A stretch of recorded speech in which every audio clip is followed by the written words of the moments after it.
ಸುಗ್ರೀವಾಜ್ಞೆಯಲ್ಲಿ ಏನೇನಿದೆ ಅಂತಕ್ಕಂಥದ್ರ ಬಗ್ಗೆ ಹೇಳ್ತಾ ಇದ್ದೀನಿ. ಸಾಲಗಾರರಿಗೆ ಕಿರುಕುಳ ಕೊಟ್ಟರೆ 3 ವರ್ಷ ಜೈಲು, 1 ಲಕ್ಷದವರೆಗೆ ದಂಡವನ್ನು ಹಾಕ್ತಾರಂತೆ. ಒಂದು. ಎರಡನೇದು, ಫೈನಾನ್ಸ್ ಕಂಪನಿ ನೋಂದಣಿ ಆಗಿರಬೇಕು ಕಡ್ಡಾಯವಾಗಿ. ಯಾರ್ಯಾರೋ ಕೈ ಸಾಲ, ಬಡ್ಡಿ ಸಾಲ, ಲೇವಾದೇವಿ ವ್ಯವಹಾರ ಮಾಡೋಂಗಿಲ್ಲ, ನೋಂದಣಿ ಆಗಿರಬೇಕು. RBIನ ನಿಯಮ ಪಾಲನೆ ಕಡ್ಡಾಯವಾಗಿ ಮಾಡಬೇಕು. ರಿಸರ್ವ್ ಬ್ಯಾಂಕ್ ಆಫ್ ಇಂಡಿಯಾದವರು ಹಲವಾರು ರಿಸ್ಟ್ರಿಕ್ಷನ್ಸನ್ನು ಹಾಕಿದ್ದಾರೆ, ಅದನ್ನು ಪ್ರತಿಯೊಂದು ಫೈನಾನ್ಸ್ ಕಂಪನಿಯವರು ಕೂಡ ಫಾಲೋ ಮಾಡಲೇಬೇಕು. ಸಾಲ ನೀಡುವ ಬಗ್ಗೆ ಸರ್ಕಾರಕ್ಕೆ ಮಾಹಿತಿ ಕೊಡಬೇಕಾಗುತ್ತೆ. ಯಾರಿಗೆ ಸಾಲ ಕೊಡ್ತಾ ಇದ್ದೀರಾ, ಎಲ್ಲಿ ಸಾಲ ಕೊಡ್ತಾ ಇದ್ದೀರಾ, ಯಾವ ಆಧಾರದ ಮೇಲೆ ಸಾಲ ಕೊಡ್ತಾ ಇದ್ದೀರಾ ಹೇಳಬೇಕು. ಆಮೇಲೆ ಸರ್ಕಾರ ಕೂಡ ಮುಚ್ಚಳಿಕೆಯನ್ನು ಬರೆಸ್ಕೊಳ್ಳುತ್ತಂತೆ. ಮುಚ್ಚಳಿಕೆ ಅಂತಂದರೆ ಫೈನಾನ್ಸ್ ಕಂಪನಿಗಳಿಂದ ಮುಚ್ಚಳಿಕೆ, ಅದರಲ್ಲಿ ಕೆಲವು ರಿಸ್ಟ್ರಿಕ್ಷನ್ಸ್ ಇರುತ್ತೆ, ಅದಕ್ಕೆ ಸೈನ್ ಮಾಡಬೇಕು ಅವರು. 2 ವರ್ಷ ಕಾರ್ಯನಿರ್ವಹಿಸಲು ಮಾತ್ರ ಅನುಮತಿ. ನೀವು ಲೋನ್ ಕೊಟ್ಬಿಟ್ಟು 5 ವರ್ಷ ವಸೂಲಿ ಮಾಡ್ತೀನಿ ಅಂತಂದ್ರೆ ಆಗಲ್ಲ. ಯಾವುದೇ ಆದರೂ ಕೂಡ 2 ವರ್ಷ ಮ್ಯಾಕ್ಸಿಮಮ್, ಅಷ್ಟರಲ್ಲಿ ಮುಗಿಸ್ಕೋಬೇಕು ನೀವು. ನವೀಕರಣ ಮುಗಿದ 60 ದಿನಗಳಲ್ಲಿ ಮರು ನವೀಕರಣ ಆಗಬೇಕು ಫೈನಾನ್ಸ್ ಕಂಪನಿಗಳು. ನಿಮ್ಗೊಂದು ಡ್ಯೂರೇಷನ್ ಕೊಟ್ಟಿರ್ತಾರಲ್ಲ 2 ವರ್ಷ, ಅದು ಮುಗಿದ ತಕ್ಷಣ ಅದನ್ನು ರಿನ್ಯೂ ಮಾಡಿಸ್ಕೋಬೇಕು ನೀವು.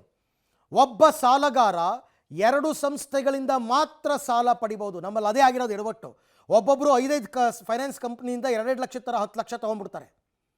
ಹಂಗೆ ಮಾಡೋಂಗಿಲ್ಲ. ಆಮೇಲೆ ಒಬ್ಬ ಸಾಲಗಾರನಿಗೆ ಒಟ್ಟು ಸಾಲದ ಮೊತ್ತ 2 ಲಕ್ಷ ಮೀರಂಗಿಲ್ಲ. 2 ಲಕ್ಷದ ಮೇಲೆ ಸಾಲನೂ ಮಾಡೋಂಗಿಲ್ಲ. ಅವ್ರಿಗೂ ಕಡಿವಾಣ. ಬೇಕಾಬಿಟ್ಟು ಸಾಲ ತಗೊಳ್ಳೋಂಗಿಲ್ಲ. 2 ಲಕ್ಷ ಸಾಲಗಾರರು ನೀವು ಸಾಲ ತಗೋಬೇಕಾದ್ರೆ ನೀವು ಎಷ್ಟೇ ಆಸ್ತಿ ಪಾಸ್ತಿ ಇರ್ಬೋದು, 2 ಲಕ್ಷ ರೂಪಾಯಿ ತನಕ ಮಾತ್ರ ಸಾಲ ತಗೋಬೇಕಾಗತ್ತೆ. ಸಾಲ ಕೊಡುವವರಿಗೆ, ಸಾಲವನ್ನು ತೆಗೆದುಕೊಳ್ಳುವವರಿಗೆ ಇಬ್ಬರಿಗೂ ಕೂಡ ಕಡಿವಾಣ ಹಾಕ್ತಾ ಇದೆ ಸರ್ಕಾರ. ಮತ್ತು ಒಂದು ಕಡೆಯಿಂದ ನೋಡೋಕ್ಕಾಗಲ್ವಲ್ಲ, 2 ಕಡೆಯಿಂದ ನೋಡಬೇಕಲ್ಲ. ಬರೀ ಫೈನಾನ್ಸ್ ಕಂಪ್ನಿಗಳಿಗೆ ರಿಸ್ಟ್ರಿಕ್ಷನ್ಸ್ ಹಾಕ್ಬಿಟ್ರೆ ಜನರಿಗೆ ಅವ್ರಿಗೆ ಭಯ ಬರಬೇಕಲ್ವಾ. ಸಾಲ ಕೊಡ್ತೀನಿ ಅಂದರೆ ಸಾಕು, ಕೊಡಿ ಕೊಡಿ ಕೊಡಿ ಕೊಡಿ, ತೀರ್ಸೋದು ಆಮೇಲೆ ನೋಡ್ಕೊಳ್ಳೋಣ. ನಮ್ಮ ಇಂಡಿಯನ್ ಮೆಂಟ್ಯಾಲಿಟಿ ಅದು. ಮೈಕ್ರೋ ಫೈನಾನ್ಸ್ ಮೈಕ್ರೋವಾಗ್ನೆ ನೆಕ್ಸ್ಟ್ ಕ್ಯಾಬಿನೆಟ್ ಅಲ್ಲಿ ಆಗುತ್ತೆ. ನೆಕ್ಸ್ಟ್ ಕ್ಯಾಬಿನೆಟ್ ಅಲ್ಲಿ ಚರ್ಚೆ ಮಾಡಿ ಸರ್. ಸುಗ್ರೀವಾಜ್ಞೆ ಮೈಕ್ರೋ ಫೈನಾನ್ಸ್ ಮೈಕ್ರೋವಾಗ್ನೆ ನೆಕ್ಸ್ಟ್ ಕ್ಯಾಬಿನೆಟ್ ಅಲ್ಲಿ ಆಗುತ್ತೆ. ನೆಕ್ಸ್ಟ್ ಕ್ಯಾಬಿನೆಟ್ ಅಲ್ಲಿ ಚರ್ಚೆ ಮಾಡಿ ಸರ್. ಸುಗ್ರೀವಾಜ್ಞೆ ಮೈಕ್ರೋ ಫೈನಾನ್ಸ್ ಮೈಕ್ರೋವಾಗ್ನೆ ನೆಕ್ಸ್ಟ್ ಕ್ಯಾಬಿನೆಟ್ ಅಲ್ಲಿ ಆಗುತ್ತೆ. ನೆಕ್ಸ್ಟ್ ಕ್ಯಾಬಿನೆಟ್ ಅಲ್ಲಿ ಚರ್ಚೆ ಮಾಡಿ ಸರ್. ಸುಗ್ರೀವಾಜ್ಞೆ ಮೈಕ್ರೋ ಫೈನಾನ್ಸ್ ಮೈಕ್ರೋವಾಗ್ನೆ ನೆಕ್ಸ್ಟ್ ಕ್ಯಾಬಿನೆಟ್ ಅಲ್ಲಿ ಆಗುತ್ತೆ. ನೆಕ್ಸ್ಟ್ ಕ್ಯಾಬಿನೆಟ್ ಅಲ್ಲಿ ಚರ್ಚೆ ಮಾಡಿ ಸರ್. ಸುಗ್ರೀವಾಜ್ಞೆ ಮೈಕ್ರೋ ಫೈನಾನ್ಸ್ ಮೈಕ್ರೋವಾಗ್ನೆ ನೆಕ್ಸ್ಟ್ ಕ್ಯಾಬಿನೆಟ್ ಅಲ್ಲಿ ಆಗುತ್ತೆ. ನೆಕ್ಸ್ಟ್ ಕ್ಯಾಬಿನೆಟ್ ಅಲ್ಲಿ ಚರ್ಚೆ ಮಾಡಿ ಸರ್. ಸುಗ್ರೀವಾಜ್ಞೆ ಮೈಕ್ರೋ ಫೈನಾನ್ಸ್ ಮೈಕ್ರೋವಾಗ್ನೆ ನೆಕ್ಸ್ಟ್ ಕ್ಯಾಬಿನೆಟ್ ಅಲ್ಲಿ ಆಗುತ್ತೆ. ಇದು ಸಿದ್ದರಾಮಯ್ಯನವರು ಇವತ್ತು ಕೊಟ್ಟಿರ್ತಕ್ಕಂಥ ಹೇಳಿಕೆ. ಮುಂದಿನ ಕ್ಯಾಬಿನೆಟ್ನಲ್ಲಿ ಚರ್ಚೆ ಮಾಡ್ತೀವಿ ಅಂತ. ಅಂದರೆ ನಾಡಿದ್ದು ಗುರುವಾರ ಸಂಪುಟ ಸಭೆಯನ್ನು ನಡೆಯುತ್ತೆ. ಈ ಸಂಪುಟ ಸಭೆಯಲ್ಲಿ ಇದರ ಚರ್ಚೆಯಾಗಿ ಆದಷ್ಟು ಬೇಗ ಸುಗ್ರೀವಾಜ್ಞೆಯ ಮುಖಾಂತರ ಕಾನೂನು ಜಾರಿಗೆ ಬರುತ್ತೆ ಅಂತಕ್ಕಂಥದ್ದು. ಇಷ್ಟೆಲ್ಲ ಕಠಿಣ ಕ್ರಮಗಳನ್ನು ಸರ್ಕಾರ ತಗೋತಾ ಇದ್ರು, ಫೈನಾನ್ಸ್ ಕಂಪನಿಗಳ ಕಿರುಕುಳ ಏನು ನಿಂತಿಲ್ಲ. ಪ್ರತಿನಿತ್ಯ ಇವತ್ತು ಕೂಡ ವರದಿ ಆಗ್ತಾ ಇದೆ ಫೈನಾನ್ಸ್ದವರ ಕಿರುಕುಳ. ಯಾವ ಪರಿಗೆ ಅಂತ ಅಂತೀರಾ, ಶಾಕ್ ಆಗಿಬಿಡುತ್ತೆ. ಅವ್ರಿಗೇನು ಸಿದ್ದರಾಮಯ್ಯನವ್ರು ಕೊಟ್ಟ ಎಚ್ಚರಿಕೆ ತಾಗೂ ಇಲ್ಲ ಅವ್ರಿಗೆ ಅಂತ ಅನ್ನಿಸ್ತಾ ಇದೆ. ತಾವಾಯಿತು ತಮ್ಮ ದಂಧೆ ಆಯಿತು ಅನ್ನೋ ರೀತಿಯಲ್ಲೇ ನಿಂತಿದ್ದಾರೆ. ಬಡ್ಡಿಯನ್ನು ವಸೂಲಿ ಮಾಡಬೇಕು, ಸಾಲ ಮರುಪಾವತಿಗೆ ವಸೂಲಿ ಮಾಡಬೇಕು. ಇದು ಮಿತಿ ಮೀರ್ತಾ ಇದೆ ಫೈನಾನ್ಸ್ದವರ ಕಿರುಕುಳ. ಮಿತಿ ಮೀರಿದೆ, ಎಕ್ಸ್ಟ್ರೀಮ್ ಲೆವೆಲ್ಗೆ ಹೋಗ್ಬಿಟ್ಟಿದೆ ನಿಜಕ್ಕೂ ಕೂಡ. ಇದಕ್ಕೆ ದೊಡ್ಡ ಮಟ್ಟದಲ್ಲಿ ಕಡಿವಾಣ ಹಾಕಬೇಕು. ಸರ್ಕಾರದ ವಾರ್ನಿಂಗ್ ಕೊಟ್ಟರೂ ಕೂಡ ಟಾರ್ಚರ್ ಕೊಡ್ತಾ ಇದ್ದಾರೆ. ಎಷ್ಟು ವಾರ್ನಿಂಗ್, ಸಿದ್ದರಾಮಯ್ಯನವರು ಸುದ್ದಿಗೋಷ್ಠಿ ಮಾಡಿ ವಾರ್ನಿಂಗ್ ಕೊಟ್ಟರು, ಗೃಹ ಸಚಿವರು ಕೊಟ್ಟರು, ನಾವು ಕೂಡ ಅದೆಲ್ಲವನ್ನು ಹೇಳಿದ್ದೀವಿ. ಅಷ್ಟಿದ್ರೂ ಕೂಡ ನೋ ಯೂಸ್ ಅನ್ನೋ ರೀತಿಯಲ್ಲಿ ಬಿಹೇವ್ ಮಾಡ್ತಾ ಇದ್ದಾರೆ. ಬೆಳ್ಳಂಬೆಳಗ್ಗೆ ಸಾಲ ವಸೂಲಾತಿಗೆ ಹೋಗ್ತಾರ್ರಿ. 5 ಗಂಟೆಗೆ ಹೋಗಿ ಮನೆ ಹತ್ರ ಕೂತ್ಕೋತಾರಂತೆ. 5 ಗಂಟೆಗೆ, ಬೆಳಗ್ಗೆ 5 ಗಂಟೆಗೆ ಮನೆ ಬಾಗಿಲಿಗೆ ಬಂದು ಟಾರ್ಚರ್. ಪಾಪ ಅವ್ರವ್ರ ಮನೆಯಲ್ಲಿ ಬೆಳಗ್ಗೆ ಎದ್ದು ಅವರ ಕರ್ಮಗಳು, ಅದು ಇದು, ಊಟ ತಿಂಡಿ, ಕೆಲಸಕ್ಕೆ ಹೋಗಬೇಕು, ಮತ್ತೊಂದು ಮಗದೊಂದು ಅವ್ರದ್ದೇ ಆದ ಕೆಲಸ ಇರುತ್ತೆ. ಇವ್ರು ಹೋಗಿ ಕೂತ್ಬಿಡೋದು ದುಡ್ಡು ಕೊಡಿ ಅಂತ. ಫೈನಾನ್ಸ್ ಕಿರುಕುಳಕ್ಕೆ ಮನೆ ಬಿಟ್ಟಿದ್ದಾರೆ ಗಂಡ. ಒಂದು ಸ್ಟೋರಿ ಇದೆ, ಹೇಳ್ತೀನಿ ಅದ್ರ ಬಗ್ಗೆ ನಿಮಗೆ ಡೀಟೇಲ್ ರಿಪೋರ್ಟ್ ಕೊಡ್ತೀವಿ. ಮನೆಯಲ್ಲಿ ಬಾಣಂತಿ ಏಕಾಂಗಿ, ಗಂಡ ಮನೆ ಬಿಟ್ಟು ಹೊಟ್ಟೋಗಿರೋದು. ಬಾಣಂತಿ ಮನೆಯಲ್ಲಿ ಏಕಾಂಗಿ, ಎಲ್ಲಿ ಹೋಗಬೇಕು, ಏನು ಮಾಡಬೇಕು. ತುಮಕೂರಿನಲ್ಲಿ ಸಾಲಗಾರರ ಕುಟುಂಬಕ್ಕೆ ಟಾರ್ಚರ್.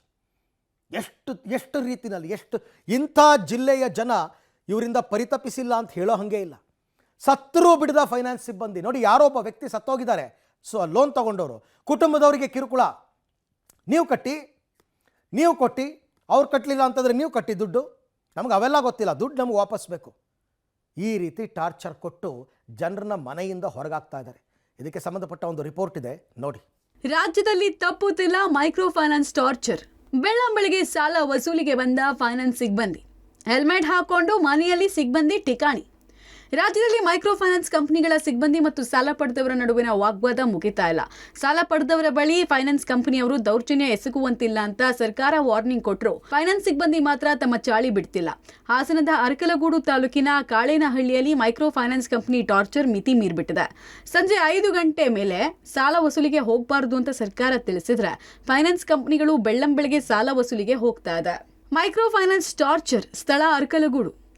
ಅರಕಲಗೂಡು ತಾಲೂಕಿನ ಕಾಳೇನಹಳ್ಳಿಯಲ್ಲಿ ಗ್ರಾಮದ ರವಿಪ್ರಭಾ ದಂಪತಿ ಮೈಕ್ರೋ ಫೈನಾನ್ಸ್ನಲ್ಲಿ 50,000 ರೂಪಾಯಿ ಸಾಲ ಪಡೆದಿದ್ರು. ರವಿ ಬಳಿ ಸಾಲ ವಸೂಲು ಮಾಡೋಕೆ ಮೈಕ್ರೋ ಫೈನಾನ್ಸ್ ಸಿಬ್ಬಂದಿ ಬೆಳ್ಳಂಬೆಳಗ್ಗೆ ಮನೆಗೆ ಬಂದಿದ್ದು. ತಲೆಗೆ ಹೆಲ್ಮೆಟ್ ಹಾಕೊಂಡು ಬಂದಿದ್ದ ಸಿಬ್ಬಂದಿ ಸಾಲದ ಹಣ ಮರುಪಾವತಿ ಮಾಡುವವರೆಗೂ ಹೋಗೋದಿಲ್ಲ ಅಂತ ಮನೆಯಲ್ಲೇ ಠಿಕಾಣಿ ಹೂಡಿದ್ದ. ಸಾಲ ಮಾಡಿದ್ದ ರವಿ ನನ್ನ ಬಳಿ ಸದ್ಯಕ್ಕೆ ಹಣ ಇಲ್ಲ ಅಂದ್ರೂ ಕೇಳದೆ ಫೈನಾನ್ಸ್ ಸಿಬ್ಬಂದಿ ಹಣ ಕಟ್ಟೋವರೆಗೂ ಹೋಗಲ್ಲ ಅಂತ ವಾದ ಮಾಡಿದ್ದಾನೆ. ಈ ವೇಳೆ ಫೈನಾನ್ಸ್ ಸಿಬ್ಬಂದಿ ಮತ್ತು ಸಾಲ ಪಡೆದಿದ್ದ ರವಿ ನಡುವೆ ಮಾತಿನ ಚಕಮಕಿ ಏರ್ಪಟ್ಟಿದೆ. ಬಾಕ್ಲ ಕೂತ್ಕೊಂತ ಯಾವನ ಹೇಳಿಲ್ಲ, ಬಾಕ್ಲ ಕೂತ್ಕೊಳ್ಳಕ್ಕೆ ಬಾಯಗಡಿಕೆ ಅವ್ರಿಗೆ ಮಾಡಿ ಕೆಲಸ ಪಡ ಕಲ್ಸಿರ ಸರ್ ಅದಕ್ಕಂತೆ ಏನು ಕಾಣದಂಗೆ ಯಾವುದೂ ಇಲ್ಲ. ಇತ್ತು ಲಾಕ್ಡೌನ್ ಮಿಂಚಾಗಿ ಇವ್ನು ಕಾನೂನು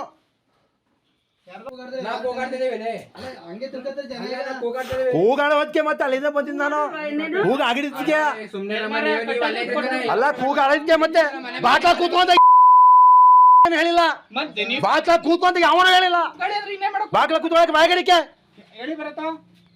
ಅವ್ರಿಗೆ ಮಾಡಿ ಕೆಲಸ ಪಡ ಕಲ್ಸಿರ ಸರ್ ಅದಕ್ಕಂತೆ ಏನು ಕಾಣದಂಗೆ ಯಾವುದೂ ಇಲ್ಲ. ಇತ್ತು ಲಾಕ್ಡೌನ್ ಮಿಂಚಾಗಿ ಇವ್ನು ಕಾನೂನು ಹೈನುಗಾರಿಕೆಗೆ ಅಂತ ತೊಗೊಂಡೆ. ಹೈನುಗಾರಿಕೆಯಲ್ಲಿ ಇವಾಗೆಲ್ಲ ನಮ್ಮದು ಹಾಲೆಲ್ಲ ಕಂಟ್ರೋಲ್ ಆಗಿದೆ.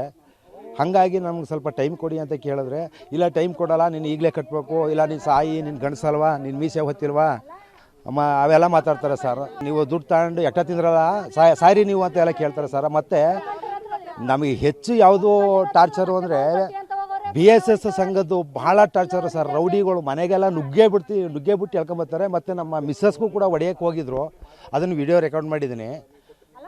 ಮತ್ತು ಇನ್ನು ಈ ಅಮ್ಮನ ಯಜಮಾನರನ್ನ ಎಳ್ಕೊಂಬಂದು ಅವ್ರಿಗೆ ಹಾರ್ಟ್ ಅಟ್ಯಾಕ್ ಆಗಿ ನಾವು ಜಯದೇವ್ ಹಾಸ್ಪಿಟ್ಲಿಗೂ ಇದು ಮಾಡಿದ್ವಿ, ಅಡ್ಮಿಟ್ ಮಾಡಿ ಆ ರಿಪೋರ್ಟು ಇದೆ. ಹೀಗೆಲ್ಲ ಮಾಡಿ ಭಾಳ ಹಿಂಸೆ ಕೊಡ್ತಾರೆ ಸರ್. ನಮಗೆ ಒಂದು 4-5 ತಿಂಗಳು ಟೈಮ್ ಕೊಡಿಸಿದ್ರೆ ನಾವು ಕಟ್ಟಲ್ಲ ಅನ್ನೆಲ್ಲ ಕಟ್ಟುತ್ತೀವಿ, 4-5 ದಿವಸ ಟೈಮ್ ಬೇಕು ಸರ್ ನಮಗೆ. ದಾವಣಗೆರೆಯಲ್ಲಿ ಫೈನಾನ್ಸ್ ಟಾರ್ಚರ್. ಮುಂಜಾನೆ 4ಕ್ಕೆ ಮನೆ ಬಿಟ್ಟು ರಾತ್ರಿ ವಾಪಸ್. ಮೈಕ್ರೋ ಫೈನಾನ್ಸ್ ಟಾರ್ಚರ್ ಸ್ಥಳ ದಾವಣಗೆರೆಯಲ್ಲಿ ಮೈಕ್ರೋ ಫೈನಾನ್ಸ್ ಕಾಟಕ್ಕೆ ಜನ ಬೇಸತ್ತಿದ್ದಾರೆ. ದಾವಣಗೆರೆ ನಗರದ ಭರತ್ ಕಾಲೋನಿಯಲ್ಲಿ ಬಾಣಂತಿ ಶೋಭಾ ಎಂಬಾಕೆ ಖಾಸಗಿ ಫೈನಾನ್ಸ್ ಕಂಪನಿಯಿಂದ 30,000 ರೂಪಾಯಿ ಸಾಲ ಪಡೆದಿದ್ರು. ಆದರೆ ಹೆರಿಗೆ ಆಸ್ಪತ್ರೆ ಖರ್ಚಿನಿಂದ 1 ತಿಂಗಳು ಸಾಲದ ಕಂತು ಕಟ್ಟೋಕೆ ಕಷ್ಟ ಆಗಿತ್ತು.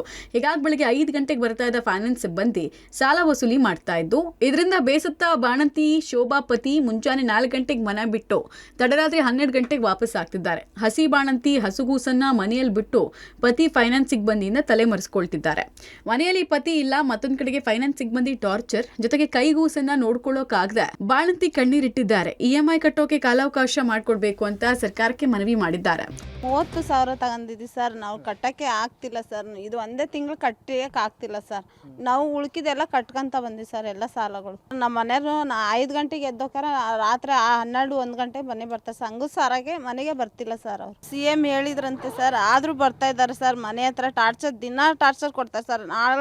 5 ಗಂಟೆಗೆ ಬಂದು ಬಾಕ್ಲಾಗೆ ನಿಂತ್ಕೊಂತಾರೆ ಕಟ್ರಿ ಅಂತ. ನಮ್ಮ ಕೈಯಲ್ಲಿ ಆಗ್ತಿಲ್ಲ, ಟೈಮ್ ಕೊಡ್ರಿ ಅಂದರೆ ಟೈಮ್ ಕೊಡ್ತಿಲ್ಲ ಸರ್ ಅವರು. ಹಾಂ ಸರ್, ನಾವೇ ನೋಡ್ತಿದ್ವಿ ಇಲ್ಲಿ ಮಂತ್ಲಿ ಕರೆಕ್ಟಾಗಿ ಕಟ್ತಿದ್ರು ಅವರು. ಈಗ ಹೆರಿಗೆ ಆಗೈತೆ ಅಮ್ಮಂಗೆ, ಹಂಗೆ ಬಂದು ಮನೆ ಹತ್ರ ಬಂದು ಈಗ 2-3 ಸಲ ನಾವೇ ನೋಡಕತ್ತಿ. ಹಂಗಾಗಿ ಮನೆ ಹತ್ರನೇ ಬಂದು ಹಿಂಸಿ ಭಾಳ. ಹಂಗಾಗಿ ಹುಡುಗಿ ಹೇಳ್ಕೊಂಡು ಬಡ್ಡಿ ಚಕ್ರಬಡ್ಡಿ ಕಟ್ಟಿ ಪ್ರಾಣಾನೇ ಬಿಟ್ಟ ಸೈಯದ್ ಸಮೀವುಲ್ಲಾ. ಸಾಲಗಾರ ಸತ್ತರೂ ಕುಟುಂಬಸ್ಥರಿಗೆ ನಿಲ್ಲದ ಕಿರುಕುಳ. ಮೈಕ್ರೋ ಫೈನಾನ್ಸ್ ಟಾರ್ಚರ್ ಸ್ಥಳ ತುಮಕೂರಿನಲ್ಲಿ ಸಾಲಗಾರ ಸತ್ರು ಕೂಡ ಮೈಕ್ರೋ ಫೈನಾನ್ಸ್ ಕಂಪನಿ ಸಿಬ್ಬಂದಿ ಕುಟುಂಬಸ್ಥರಿಗೆ ಕಿರುಕುಳ ಕೊಟ್ಟಿದ್ದಾರೆ. ತುಮಕೂರಿನ ಲೇಬರ್ ಕಾಲೋನಿ ನಿವಾಸಿ ಸೈಯದ್ ಸಮೀವುಲ್ಲಾ ಕುಟುಂಬಸ್ಥರು ಸಾಲ ಕಟ್ಟುವಂತೆ ಪೀಡಿಸ್ತಾ ಇರುವ ಖಾಸಗಿ ಫೈನಾನ್ಸ್ ಕಂಪನಿ ಕೈಗೆ ಸಿಲುಕಿ ನರಳಾಡ್ತಿದ್ದಾರೆ.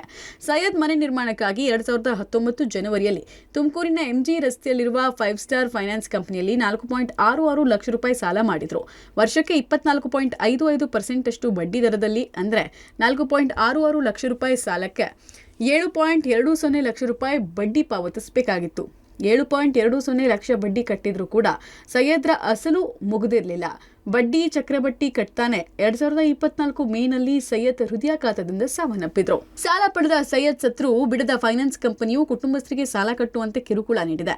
ಮನೆ ಮುಂದೆ ಹೋಗಿ ಗಲಾಟೆ ಮಾಡುವ ಫೈನಾನ್ಸ್ ಕಂಪನಿಯ ಸಿಬ್ಬಂದಿ ಲಾಯರ್ ಜೊತೆ ಮನೆಗೆ ಬಂದು ಬೆದರಿಕೆ ಹಾಕಿದ್ದಾರೆ. ಈವರೆಗೂ ಸೈಯದ್ 58 ಕಂತುಗಳಲ್ಲಿ ಸಾಲ ಮರುಪಾವತಿ ಮಾಡಿದ್ರು. ಇನ್ನು 48 ಕಂತುಗಳಲ್ಲಿ ಸಾಲ ಮರುಪಾವತಿ ಮಾಡಬೇಕಾಗಿತ್ತು. 5 ಸ್ಟಾರ್ ಫೈನಾನ್ಸ್ ಕಂಪನಿಯು 5 ವರ್ಷದಿಂದ ಬಡ್ಡಿ ಚಕ್ರಬಡ್ಡಿಯನ್ನೇ ಕಟ್ಟಿಸಿಕೊಳ್ತಾ ಇದೆ. ಇನ್ನು ಫೈನಾನ್ಸ್ ಕಂಪನಿ ಟಾರ್ಚರ್ಗೆ ನೊಂದ ಮೃತ ಸಮೀವುಲ್ಲಾ ಪತ್ನಿ ತಬಸುಮ್ ಬಾನು ಪತಿಯಂತೆ ನಾನು ಮಕ್ಕಳೊಂದಿಗೆ ಸಾಯ್ಬೇಕಾಗತ್ತೆ ಅಂತ ಕಣ್ಣೀರಿಟ್ಟಿದ್ದಾರೆ. ಯಜಮಾನ್ರ ಹೆಸರು ಅವ್ರ ಹೆಸರು ಮೇಲೆ ಲೋನ್ ತಗೊಂಡಿದ್ವಿ ಸರ್. 19ನೇ ಇಸ್ವಿಗೆ ಅವ್ರು ತೀರೋಗಿ 10 ತಿಂಗಳಾಯಿತು. ಅದು ಏನಾದರೂ ಮಾಡಿ ಸಡನ್ದಿದ್ದು ಆವಾಗ ಆ ಕಾಲದಲ್ಲಿ ಇನ್ಶೂರೆನ್ಸ್ ಇಲ್ಲ ಅಂತ ಹೇಳಿದರು. ತಿರ್ಗಾ ಒಂದು ನೋಟಿಸ್ ಕಳಿಸಿದ್ದಾರೆ. ಲೇಟ್ ಕಟ್ಟಿದ್ದಕ್ಕೆ ಅದಕ್ಕೆ 1.5 ಲಕ್ಷ ಬಡ್ಡಿ 50,000 ಅಂತ ಸರ್ವಿಸ್ ಚಾರ್ಜ್ ಅಂತ ಹೇಳಿ ತಿರ್ಗಿ 2 ಲಕ್ಷ ಜಾಸ್ತಿ ಮಾಡಿದ್ದಾರೆ. ಅದಕ್ಕೆ ನಾನು ರಿಕ್ವೆಸ್ಟ್ ಮಾಡಿದೆ 4.25 ಲಕ್ಷ ಕಟ್ಟಬೇಕಮ್ಮ, ಇದ್ರೆ 50,000 ಮಾಫ್ ಮಾಡ್ತೀನಿ ಅಷ್ಟೇ ಅಂತ ಹೇಳ್ತಾ ಇದ್ದಾರೆ. ಅದೇ ದುಡ್ಡು ಕೊಡಿ ಆಗಲ್ಲ, ಕಟ್ಟಲೇಬೇಕು ಅಂತ. ಒಬ್ಬರು ಬರ್ತಾರೆ, ಇಬ್ಬರು ಬರ್ತಾರೆ, 3 ಜನ ಬರ್ತಾರೆ. ಸರ್ ಇವರು ಬ್ಯಾಂಕ್ನಾಗ ಲೋನ್ ತಗೊಂಡವ್ರೆ, ಇದು ಫೈನಾನ್ಸ್ ತಗೊಂಡಿರೋದು. ಆವಾಗ ಇವ್ರದ್ದು ಒಂದು ಸ್ವಲ್ಪ ತೊಂದರೆ ನಡೀತಿತ್ತು. ಆ ತೊಂದರೆಯಿಂದ ಅವ್ರಿಗೆ ಕಟ್ಟೋಕ್ಕೆ ಒಂದು ಸ್ವಲ್ಪ ಕಷ್ಟ ಆಗ್ತಿತ್ತು. ಅದರಿಂದ ಅವರು ಒಂದು ಸ್ವಲ್ಪ ಕಿರುಕುಳ ಕೊಡೋರು. ಸರಿಯಾದ ಟೈಮ್ಗೆ ಇವರು ಲೋನ್ ಕಟ್ತಾ ಇರಲಿಲ್ಲ. ಅದು ಇದರಿಂದ ಅವರು ಬಂದು ಕಿರುಕುಳ ಕೊಡೋದು. ಇವರು ಭಾಳ ಅವರು ಸ್ವಲ್ಪ ಕಷ್ಟದಿಂದ ನಡೀತಿದ್ದರು. ಅದರಿಂದ ಅವ್ರಿಗೂ ಹಾರ್ಟ್ ಅಟ್ಯಾಕ್ ಆಗಿ ಅವರು ಸತ್ತೋದ್ರು. ಅದೇ ದುಡ್ಡು ಕಟ್ಟಕ್ಕೆ ಫೋರ್ಸ್ ಮಾಡ್ತಿದ್ರು ಅವ್ರಿಗೆ. ಅವ್ರು ದುಡ್ಡು ಇರ್ತಿರ್ಲಿಲ್ಲ. ರಾತ್ರಿ 10 ಗಂಟೆ 11 ಗಂಟೆ ತನಕ ಇರೋರು ಅವರು. ಇಲ್ಲೇ ಮನೆತನ ಕುತ್ಕೊಂಡಿರೋರು. ಎಷ್ಟೋ ಸರಿ ನಾವು ಯಾಕೆ ಇಷ್ಟರ ಕಿರುಕುಳ ಕೊಡ್ತೀರಾ ನೀವು, ಹೋಗಿ ಕೇಸ್ ಮಾಡ್ಕೊಳ್ಳಿ ಹೋಗಿ ಅಂತ ನಾವು ಮಸ್ತ ಸರಿ ಮಾತಾಡಿದ್ದೀವಿ. ಮೈಕ್ರೋ ಫೈನಾನ್ಸ್ ಟಾರ್ಚರ್, ಸ್ಥಳ ಹಾವೇರಿ. ಹೌಸಿಂಗ್ ಲೋನ್ ಕೊಡೋದು ಲೇಟ್ ಆಗಿದ್ದಕ್ಕೆ ಹಿಂದೂಜಾ ಫೈನಾನ್ಸ್ ಮುಂದೆ ದಂಪತಿ ಪ್ರತಿಭಟನೆ ಮಾಡಿದ ಘಟನೆ ಹಾವೇರಿ ನಗರದಲ್ಲಿ ನಡೆದಿದೆ. ಬಾಗಿಲು ಮುಚ್ಚೋಕೆ ಬಿಡದೆ ಒಳಗೆ ಕೂತು ಹಿಂದೂಜಾ ಫೈನಾನ್ಸ್ ಸಿಬ್ಬಂದಿ ವಿರುದ್ಧ ಆಕ್ರೋಶ ಹೊರಹಾಕಿದ್ದಾರೆ. ನಿರ್ಮಲಾ ಶರಣಯ್ಯ ಮಹಂತಿ ಮಠ ಎಂಬಾಕೆಯಿಂದ ಹಾವೇರಿ ನಗರ ಪೊಲೀಸ್ ಠಾಣೆಯಲ್ಲಿ ಫೈನಾನ್ಸ್ ವಿರುದ್ಧ ದೂರು ದಾಖಲು ಮಾಡಲಾಗಿದೆ. ಲೋನ್ ಕೊಡೋದಾಗಿ ನಂಬಿಸಿ ಲೋನ್ ಕೊಡದೆ 10 ತಿಂಗಳು ಇಎಂಐ ಕಟ್ಟಿಸಿಕೊಂಡಿದ್ದಾರೆ. ಇದುವರೆಗೂ 4,20,000 ರೂಪಾಯಿ ಇಎಂಐ ಕಟ್ಟಿದ್ದೀವಿ, ಆದರೆ ಲೋನೇ ಕೊಟ್ಟಿಲ್ಲ ಅಂತ ಆಕ್ರೋಶ ಹೊರಹಾಕಿದ್ದಾರೆ. ಬಂದ್ ಕಸ್ಟಮರ್ಗೆ ಯಾರು ರೆಸ್ಪಾನ್ಸ್ ಮಾಡತ್ತಿಲ್ಲ ಸರ್. ಇಲ್ಲಿ ಪ್ರತಿಯೊಬ್ಬರು ರೆಸ್ಪಾನ್ಸ್ ಮಾಡಕತ್ತಿಲ್ಲ.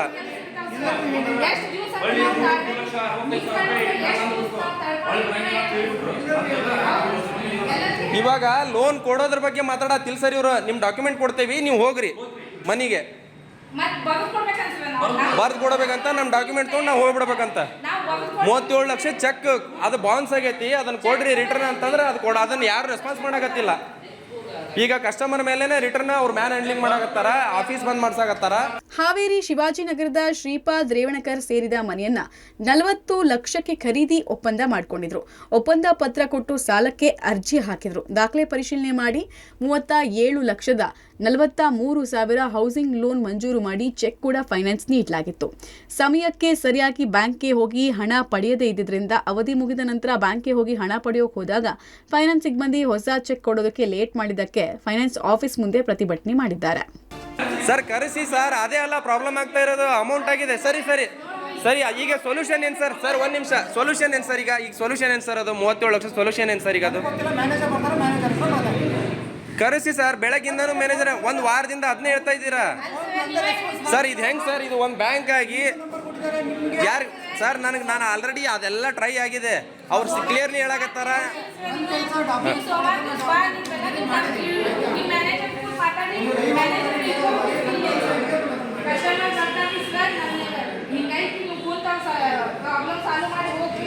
ಬಡವರ ರಕ್ತ ಹೀರ್ತಾ ಇರುವ ಫೈನಾನ್ಸ್ ಕಂಪನಿಗಳು. ಪಬ್ಲಿಕ್ ಟಿವಿ ನಿರಂತರ ವರದಿಗೆ ಎಚ್ಚೆತ್ತ ಪೊಲೀಸ್ ಇಲಾಖೆ. ಮೈಕ್ರೋ ಫೈನಾನ್ಸ್ಗಳ ವಿರುದ್ಧ ಪೊಲೀಸ್ ಮೂಗುದಾರ. ಮೈಕ್ರೋ ಫೈನಾನ್ಸ್ಗಳ ವಿರುದ್ಧ ಸಮರ ಸಾರಿರುವಂತಹ ಪೊಲೀಸರು ಮೈಕ್ರೋ ಫೈನಾನ್ಸರ್ಸ್ ಹಾವಳಿಗೆ ಮೂಗುದಾರ ಹಾಕೋದಕ್ಕೆ ಹೊಸ ಗೈಡ್ಲೈನ್ಸ್ ಹೊರಡಿಸಿದ್ದಾರೆ. ಪೊಲೀಸ್ ಮಹಾನಿರ್ದೇಶಕರು, ಬೆಂಗಳೂರು ಕಮಿಷನರ್ ಹಾಗೂ ಹಿರಿಯ ಪೊಲೀಸ್ ಅಧಿಕಾರಿಗಳ ನೇತೃತ್ವದಲ್ಲಿ ನಡೆದ ಸಭೆಯಲ್ಲಿ ಈ ಕಠಿಣ ಕ್ರಮದ ಬಗ್ಗೆ ತೀರ್ಮಾನ ಕೈಗೊಳ್ಳಲಾಗಿದೆ. ರಾಜ್ಯದಲ್ಲಿ ಮೈಕ್ರೋ ಫೈನಾನ್ಸರ್ಸ್ ಬಡವರ ರಕ್ತ ಹೀರ್ತಾ ಇದ್ದು ಮರ್ಯಾದೆಗೆ ಅಂಜಿ ಹಲವರು ಊರು ಬಿಟ್ಟಿದ್ದಾರೆ. ಹಾಗಾಗಿ ಮೈಕ್ರೋ ಫೈನಾನ್ಸರ್ಸ್ ವಿರುದ್ಧ ಕ್ರಮ ಕೈಗೊಳ್ಳುವಂತೆ ಸಂಬಂಧಪಟ್ಟ ಪೊಲೀಸರಿಗೆ ಹಿರಿಯ ಅಧಿಕಾರಿಗಳಿಂದ ಒಂದಷ್ಟು ಅಂಶಗಳನ್ನು ಒಳಗೊಂಡ ಹೊಸ ಗೈಡ್ಲೈನ್ಸ್ ಬಿಡುಗಡೆ ಮಾಡಿದ್ದಾರೆ. ಮೈಕ್ರೋ ಫೈನಾನ್ಸ್ಗೆ ಪೊಲೀಸ್ ಮೂಗುದಾರ. ಸಾಲ ಪಡೆದವರ ಮನೆಯ ಮೇಲೆ ಗೋಡೆ ಬರಹಕ್ಕೆ ಬ್ರೇಕ್ ಹಾಕೋದು, ಬೀಗ ಹಾಕಿರೋ ಮನೆಗಳನ್ನು ಗುರುತಿಸೋದು, ಮನೆಗಳ ಮೇಲೆ ಗೋಡೆ ಬರಹ ಬರೆಯೋರ ವಿರುದ್ಧ ಕ್ರಮ ಕೈಗೊಳ್ಳೋದು, ಅಕ್ರಮವಾಗಿ ಮೈಕ್ರೋ ಫೈನಾನ್ಸ್ ವ್ಯವಹಾರ ಮಾಡ್ತವರ ಮೇಲೆ ಕಾನೂನು ಕ್ರಮ ಕೈಗೊಳ್ಳೋದು. ಫೈನಾನ್ಸ್ ಕಂಪನಿ ಕಿರುಕುಳದಿಂದ ನೊಂದ ಜನ ಠಾಣೆಗೆ ಬಂದ್ರೆ ಸ್ಪಂದಿಸಬೇಕು. ಆರ್ಬಿಐ ಮಾರ್ಗಸೂಚಿ ಉಲ್ಲಂಘಿಸಿ ಸಾಲ ಕೊಟ್ಟಿದ್ರೆ ಪಟ್ಟಿ ಮಾಡಿ ಕ್ರಮ ಕೈಗೊಳ್ಳಬೇಕು. ಮೈಕ್ರೋ ಫೈನಾನ್ಸ್ ಕಂಪನಿಗಳ ಮುಖ್ಯಸ್ಥರ ಸಭೆ ಕರೆದು ಚರ್ಚಿಸಬೇಕು. ಈ ಸಂಬಂಧ ಎಸ್ಪಿಗೆ ಸೂಚನೆ ಕೊಟ್ಟಿರುವ ಡಿಜಿ. ಹೀಗೆ ರಾಜ್ಯ ಸರ್ಕಾರದ ಮಟ್ಟದಲ್ಲಿ ಫೈನಾನ್ಸ್ ಕಂಪನಿಗಳ ವಿರುದ್ಧ ಕಾನೂನು ಕ್ರಮ ಜರುಗಿಸುವ ಸೂಚನೆ ಕೊಡಲಾಗಿದೆ. ಮೈಕ್ರೋ ಫೈನಾನ್ಸ್ ಬಗ್ಗೆ ಈಗಾಗಲೇ 2 ಸುತ್ತಿನ ಸಭೆಗಳು ನಡೆದಿದ್ದಾವೆ. ಸರ್ಕಾರದ ಮಟ್ಟದಲ್ಲಿ, ಒಂದು ACS ಸೋಮರವರ ಮಟ್ಟದಲ್ಲಿ, ಹಾಗೆ ಜೊತೆಗೆ ಸರ್ಕಾರದ ಮಾನ್ಯ ಮುಖ್ಯಮಂತ್ರಿಗಳ ನೇತೃತ್ವದಲ್ಲಿಯೂ ಕೂಡ ಒಂದು ಸಭೆ ಆಗಿದೆ.